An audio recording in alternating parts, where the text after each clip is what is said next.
Good evening. It is the 13th of May, and it's one more sleep before we hit level two of lockdown. Who knows what people will make of all this if they listen to these talks in 40 years' time, if that even will happen. Um, but we're 7 weeks down the track of our lives being disrupted for the sake of protecting others from a virus that has been insidious and cruel in its massacre of many, many hundreds of thousands of people. It's not the first pandemic that we are aware of in our history. In 1918, the flu epidemic did some terrible things in a context where people didn't have the medical kind of knowledge that we have now. And in fact, through the generations, um, many people have simply not lived very long because of all kinds of illnesses that we can now fight. Um, but here we are, about to go back to work, some of us. Some of us will carry on working and not quite sure what we're going to do with all of that and how we process it. Um, but thinking about some of the things that have happened today specifically, and one of the discussions has been around um, funerals and who should be allowed to go to a funeral, or how many people should be allowed to go, and how that is managed. It got me thinking about grief again in a discussion or a talk that I gave some weeks ago on death and dying. I talked a little bit about grief that is suppressed, especially in the communities of people who dare to deal with the bereaved. I'm thinking of pastors and priests and funeral directors or undertakers, as they are known in some countries as well. Um, when you work with those situations, you have to deal with things at a very consistent, sensible, safe level. Your emotions are not really relevant. Your main concern is to help people navigate through a terrible loss of a loved one. The inevitability of death doesn't change the tremendous tearing that takes place when someone eventually dies, even when we know that they're dying, or at the end of a long, full life. It's just as difficult. And there are all kinds of cultural issues and taboos and things that define how we cope with this.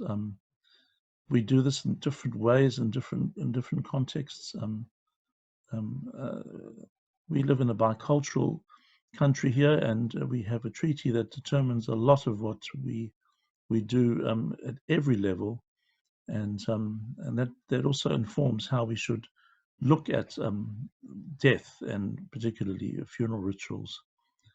Coming from Africa, I'm pretty familiar with some of those things that were real in that context as well. The processes of mourning and the days that were used to deal with that. In our Western individual European Eurocentric imbalanced kind of worldview, we try and make funerals short and swift. I have a friend who was ministering in the Church of Scotland, and he told me about some of the challenges of having to get the funeral done in 20 minutes, or the families would have to pay more if they ran over time. Um, and I always wondered how on earth you could actually sum up somebody's life in less than 20 minutes. Of course, with the obituaries or eulogies or tributes, the minister's message had to be even shorter. And he found himself in the situation of having to edit people's tributes and say, no, it's too long, take off a page. What a terrible thing. So the idea of not being able to have a funeral has been difficult for people during the initial stages of lockdown. People were not even able to see their loved ones. There was a terrible account of a mother who had to say goodbye to her dead son in a body bag, in the rain, in the mud, hugging him through this body bag. It was just appalling. And how do you deal with that? In my inadvertent talk on death and dying, one morning I had an online Facebook chat and simply spoke for half an hour about all kinds of things. I alluded to this suppression of grief, and in my own life, it's popped up in funny ways when I've least expected it. I find myself totally overwhelmed by something that normally would be quite ordinary, and I'd be able to cope under normal circumstances. But when you don't deal with something, it's there under the surface and it eventually pops out. I don't want to focus on that entirely tonight, because we're moving into a new situation, and I'm relieved that there's some flexibility in terms of the change that's happening for families who mourn, those who have literally kept a loved one on ice, expecting a bigger funeral attendance, which was promised, and then was changed, and now has been reinstituted to half of its original 100. Those people can actually now say their farewells to their loved one. But the grief thing is just symptomatic of emotional loads. I've been reading a great article about why pastors need a break, to put it bluntly. And there's a whole list of things which explain why this has been a difficult time, And I haven't been able to deal with my emotions because it's difficult. You got to think, what's going on? This is not so complicated. I work at home. I've always worked at home. I speak, so I've been speaking into a camera rather than to people. That's fine. What is going on inside of me? Well, this article proves to be very helpful because it talks about all kinds of things. First of all, the emotional toll of being a human leader in a crisis, anxieties, the symptoms of depression that overwhelm you when you see the news. We have all of that as we share humanity with people. Our own pre-existing conditions that we've been managing quietly are amplified, and we are in an emergency mode, having to deal with things we've never dealt with before. And pastors are not exempt from that, not to mention sleepless nights that we have thinking of others. The second thing is caring about other people's anxiety. One of the blessings of having a pastor, it says, is being able to have someone who can be in solidarity with us through life's highs and lowest lows. And it talks about pastors having self-differentiation training so that we can maintain our sense of self and carry the emotional energy of others. And that's true. And some of us are very sympathetic and very empathetic, and it's tough. But we have to sometimes carry a lot of anxiety on top of our own, and that really puts pressure on us. The third interesting thing in the article is about adaptive change with technological and technical challenges. Adaptive and technical thinking, a completely different way of thinking.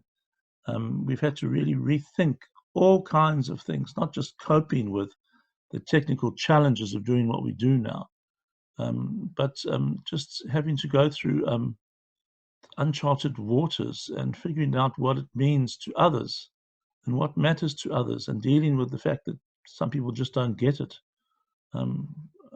But of course, blessed by the thanks that you do get from people who write to you and say, this has made a difference, that I've heard you speak in my home. So that adaptive change is always challenging. The fourth thing that is suggested in the article is the disruption of spiritual and self-care practices. And that's very true too. The whole routine has changed, and we have to readjust back to something new, I hope, in terms of our spiritual and self-care practices. And pastors are no different. That's the reality of Sabbath, and the need for rest, of course, is part of the issue. The fifth thing is the toll of constant remote availability.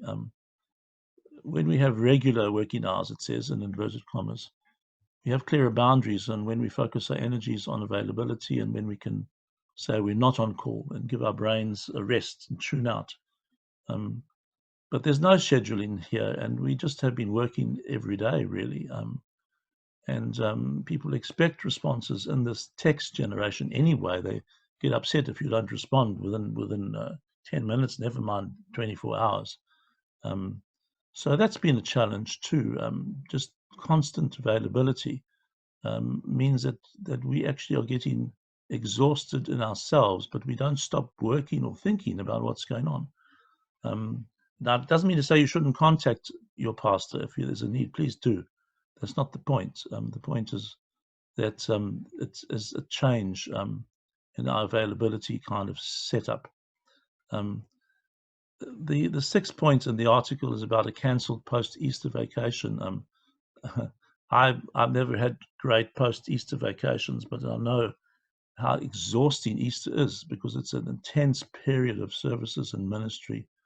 And a lot of people in the ministry after Easter have a little time to recuperate. Well, that hasn't happened.